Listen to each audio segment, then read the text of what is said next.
നമസ്കാരം സരോജി. നമസ്കാരം.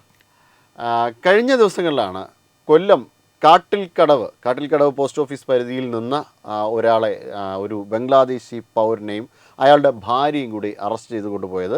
അയാളുടെ ബംഗ്ലാദേശിലുള്ള പേരായിരുന്നില്ല ഇവിടെയുള്ള ഐഡൻറ്റിറ്റി കാർഡ്. കേരളത്തിൽ നിന്ന് അയാൾക്ക് ആധാർ കാർഡും അതോടൊപ്പം തന്നെ പാൻ കാർഡും ഒപ്പം എല്ലാ ഡീറ്റെയിൽസുകളും അയാളുടെ പക്കലുണ്ടായിരുന്നു. ഇന്നിതാ അതിൻ്റെ ഒരു ചെയിൻ ഓഫ് ആക്ഷൻ എന്ന നിലയിൽ അടുത്ത കൊട്ടാരക്കരയിൽ നിന്ന് 5 പേർ, 3 സ്ത്രീകളും 2 കുട്ടികളും 5 പുരുഷന്മാരും അടങ്ങുന്ന 10 പേരുടെ ഗ്യാങ്, ഇങ്ങനെ കേരളത്തിൻ്റെ പല ഭാഗങ്ങളിലും ഇവർ എല്ലാ സൗകര്യങ്ങളോടുകൂടി, ഇവരുടെ കയ്യിൽ പാസ്പോർട്ട് കൂടി ഉണ്ട് എന്നാണ് കേട്ടത്.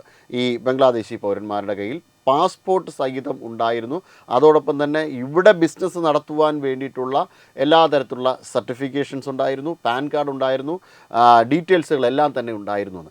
ഇത് ഒരു കൃത്യമായൊരു ഗ്യാങ് ഇതിനുള്ളിൽ പ്രവർത്തിക്കുന്നുണ്ട്. ഒരു സർക്കാർ തല സംവിധാനം ഇവർക്ക് ഇത്തരം ഡീറ്റെയിൽസ് എത്തിച്ചു കൊടുക്കാൻ വേണ്ടിയിട്ടുണ്ടായിരുന്നു. അത് മാത്രമല്ല, ഇത് മറ്റൊരു രീതിയിൽ കൂടി പരിഗണിക്കേണ്ടതാണ് ഈ വിഷയം. അതായത് പശ്ചിമ ബംഗാളിൽ എങ്ങനെയാണോ മമതാ ബാനർജി തങ്ങൾക്ക് വിജയിക്കുവാൻ വേണ്ടിയിട്ട് ബംഗ്ലാദേശികളെ വോട്ട് ബാങ്ക് രാഷ്ട്രീയത്തിൻ്റെ ഭാഗമായിട്ട് ഉപയോഗിച്ചത്, അതേ രീതിയിൽ ഒന്നുകിൽ ഇടതുപക്ഷം അല്ലെങ്കിൽ UDF, ഇവരിൽ ആരോ ഒരു പാർട്ടി ഇവരെ വോട്ട് ബാങ്കിന് വേണ്ടിയിട്ട് ഉപയോഗിക്കുന്നു, അല്ലെങ്കിൽ വോട്ട് തിരിച്ചറിയൽ കാർഡ് ഉൾപ്പെടെയുള്ള രേഖകൾ അവരുടെ കയ്യിൽ എങ്ങനെയാണ് എത്തിയത്, കേരളത്തിൻ്റെ സുരക്ഷയെ പോലും വെല്ലുവിളിച്ചുകൊണ്ട് എങ്ങനെയാണ് അവർക്കിവിടെ നിലനിൽക്കുവാൻ സാധിക്കുന്നത്? തീർച്ചയായും ഹരി, വളരെയധികം ആശങ്ക ഉണർത്തുന്ന വാർത്തകൾ തന്നെയാണ് ഇന്നലെയും ഇന്നുമായി തത്വമൈ ന്യൂസ് പുറത്തുവിട്ടിരിക്കുന്നത്. സൂചിപ്പിച്ചതുപോലെ ഇന്നലെ കാട്ടിൽക്കടവ് എന്ന് പറയുന്ന സ്ഥലത്ത്, കൊല്ലം ജില്ലയിലെ നീണ്ടകരയ്ക്കടുത്തുള്ള കാട്ടിൽക്കടവ് എന്ന സ്ഥലത്ത് നിന്നാണ് ഒരു ബംഗ്ലാദേശി പൗരനെയും അദ്ദേഹത്തിൻ്റെ ഭാര്യയെയും കേരളത്തിൻ്റെതായ തിരിച്ചറിയൽ രേഖകളോടുകൂടി ഇവിടുത്തെ ആധാർ കാർഡും പാൻ കാർഡും ഉൾപ്പെടെ പിടികൂടുന്നത്. ഇന്ന് സംഭവം അതിലും ഗൗരവമാണ്. കാര്യം മിലിറ്ററി ഇൻ്റലിജൻസും ആൻറ്റി ടെററിസ്റ്റ് സ്ക്വാഡും കഴിഞ്ഞ 2 ദിവസങ്ങളായി അവർ കൊല്ലം ജില്ലയിൽ വ്യാപകമായ പരിശോധന നടത്തുകയാണ്. അവരുടെ ആ സംയുക്ത ഓപ്പറേഷൻ്റെ ഫലമായി ഇന്ന് കൊട്ടാരക്കരയിൽ കരിക്കം എന്ന സ്ഥലത്ത് നിന്നാണ് 10 പേരെ പിടിയിലായിരിക്കുന്നത്. ഇതിൽ വളരെ ഞെട്ടിപ്പിക്കുന്ന വിവരങ്ങളുണ്ട്. നേരത്തെ നമ്മൾ ആ വാർത്ത പുറത്തുവിട്ടിരുന്നു. ഇതിൽ മംതാസ് എന്ന് പറയുന്ന ഒരു സ്ത്രീ, ഇവരാണ് ഈ സിൻഡിക്കേറ്റിലെ മുഖ്യ കണ്ണി എന്ന് കരുതപ്പെടുന്നു. വെസ്റ്റ് ബംഗാളും കേരളവുമായി ബന്ധപ്പെട്ട് ഈ 2 കേന്ദ്രങ്ങളെയും ഏകോപിപ്പിച്ചുകൊണ്ട് വ്യാജ തിരിച്ചറിയൽ രേഖ ഉണ്ടാക്കുന്ന സിൻഡിക്കേറ്റിലെ ഒരു പ്രധാനപ്പെട്ട കണ്ണിയാണ് ഈ വനിത എന്നാണ് ഇപ്പോൾ നമുക്ക് മനസ്സിലാക്കാൻ കഴിയുന്നത്. ഇവരുടെ പക്കൽ നിന്നും നേരത്തെ സൂചിപ്പിച്ചതുപോലെ തന്നെ ബംഗ്ലാദേശിൻ്റേതായ പാസ്പോർട്ട് കണ്ടെത്തിയിട്ടുണ്ട്. അതിനൊപ്പം കേരളത്തിൻ്റേതായ എല്ലാ തിരിച്ചറിയൽ രേഖകളും, അതും ഞെട്ടിപ്പിക്കുന്നതാണ്. കാര്യം ഇവിടുത്തെ ആധാർ കാർഡ്, പാൻ കാർഡ് എന്നിവയ്ക്ക് പുറമെ തെരഞ്ഞെടുപ്പ് കമ്മീഷൻ കൊടുക്കുന്ന ഇലക്ടോറിയൽ തിരിച്ചറിയൽ കാർഡ് ഉൾപ്പെടെ, റേഷൻ കാർഡ് ഉൾപ്പെടെയുള്ള കാര്യങ്ങൾ ഇവരുടെ പക്കലുണ്ട്. ഇതെല്ലാം ഒറിജിനലാണെന്ന് വെരിഫൈ ചെയ്തിട്ടുണ്ട്.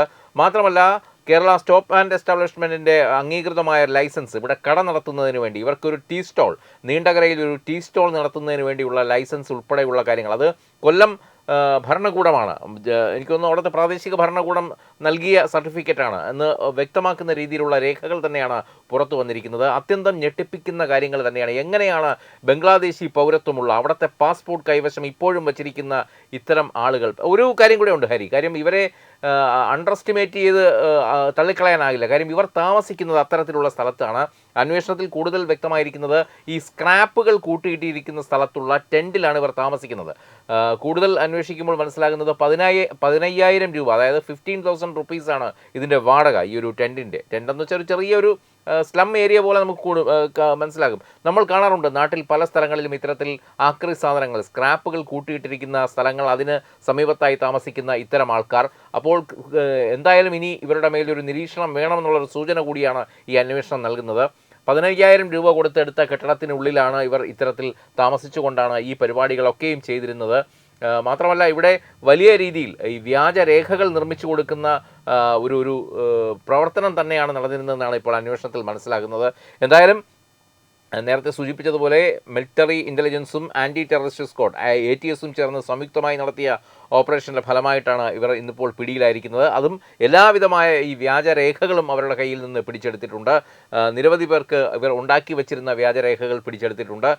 അപ്പോൾ സംഭവം വളരെയധികം ഗൗരവകരമാണ്. ഈ ബംഗ്ലാദേശിൽ നിന്ന് അല്ലെങ്കിൽ മറ്റ് സ്ഥലങ്ങളിൽ നിന്ന് ഇവിടെ എത്തുന്ന ആർക്കും ഇവിടത്തേതായ തിരിച്ചറിയൽ രേഖകൾ വളരെ പെട്ടെന്ന് കിട്ടുന്നു എന്നുള്ളത് തന്നെയാണ്. ഇത് കൃത്യമായി സൂചിപ്പിക്കുന്നത് ഉദ്യോഗസ്ഥ തലത്തിൽ, സർക്കാർ തലത്തിൽ നിന്നും കഴിഞ്ഞ സർക്കാരിൻ്റെ കാലത്ത് വലിയ രീതിയിലുള്ള സഹായങ്ങൾ ഇവർക്ക് ഏതോ തലത്തിൽ നിന്ന് ലഭിച്ചിട്ടുണ്ട്.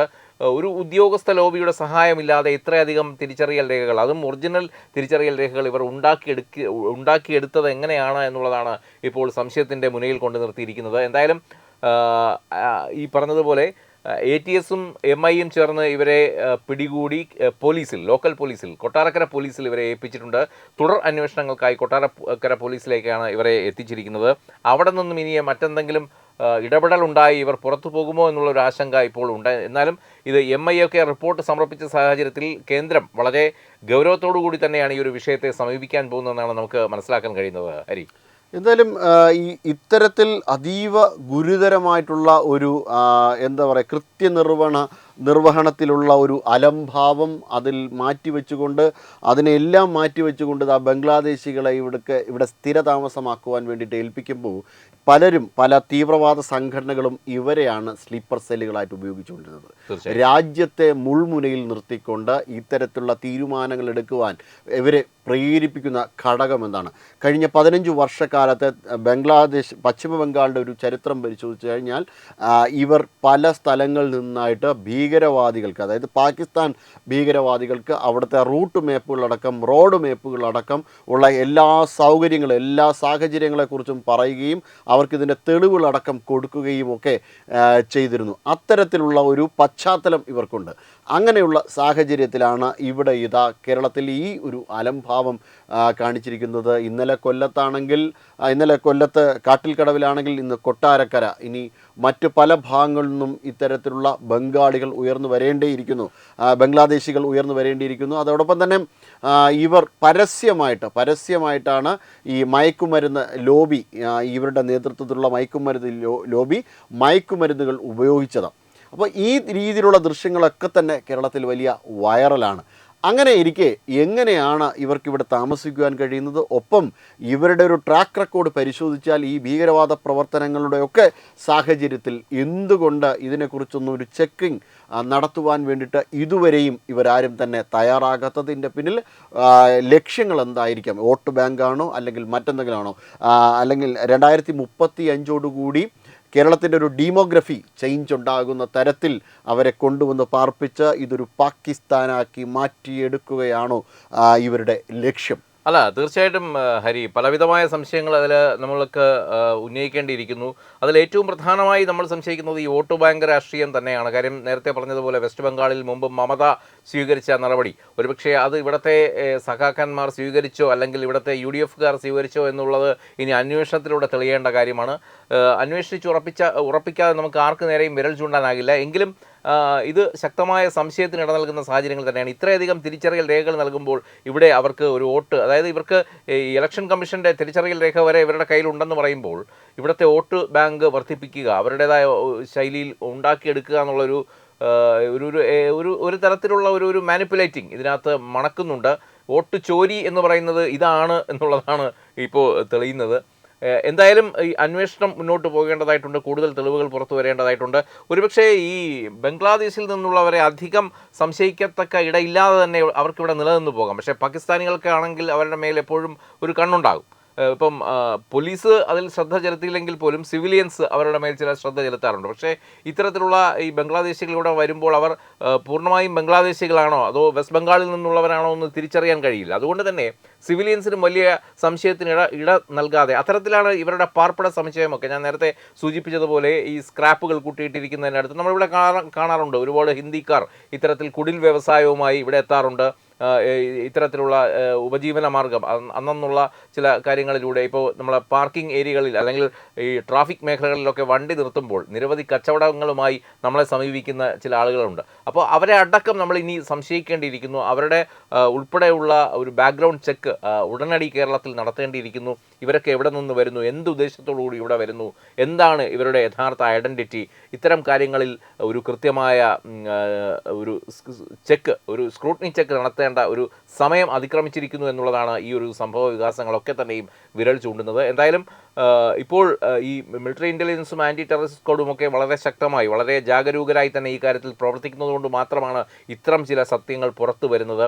ഇപ്പോൾ ഇന്നലെയും ഇന്നുമായി പുറത്തു വന്ന ഇത്രയും വാർത്തകൾ, തത്വമൈ ന്യൂസാണ് ഈ 2 വാർത്തകളും പുറത്തു വിട്ടിട്ടുള്ളത്. ഇത് ഇത്രയും മണിക്കൂറുകളായിട്ടും മറ്റൊരു മാധ്യമവും ഇത് ഏറ്റെടുത്തിട്ടില്ല എന്നുള്ളതും വളരെ ശ്രദ്ധേയമായ കാര്യമാണ്, അല്ലേ?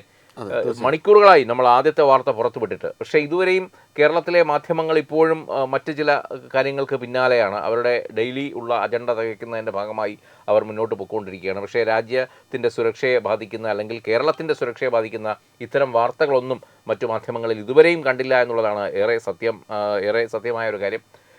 എന്തായാലും കൊട്ടാരക്കര പോലീസിൽ ഇന്നിപ്പോൾ പിടിയിലായ 10 പേർ, അതായത് 2 സ്ത്രീകൾ 3 കുട്ടികൾ ഉൾപ്പെടെ 10 പേരെയാണ് ഇന്ന് പിടിയിലായിരിക്കുന്നത്. അവരുടെ കൃത്യമായ അവരിൽ നിന്ന് പിടിച്ചെടുത്ത രേഖകൾ ഉൾപ്പെടെ കൊട്ടാരക്കര പോലീസിന് MI കൈമാറിയിട്ടുണ്ട്. MI വളരെ വിശദമായ റിപ്പോർട്ട് കേന്ദ്രത്തിന് അയക്കുന്നുണ്ട്. അപ്പോൾ അതുകൊണ്ട് തന്നെ ഇതിൽ ഒരു അലംഭാവം ഉണ്ടാക്കാൻ സർക്കാരിനോ പോലീസിനോ കഴിയില്ല ഇനി അങ്ങോട്ടുള്ള അന്വേഷണത്തിൽ എന്നുള്ള കാര്യം ഏറെക്കുറെ വ്യക്തമായി കഴിഞ്ഞിരിക്കുന്നു.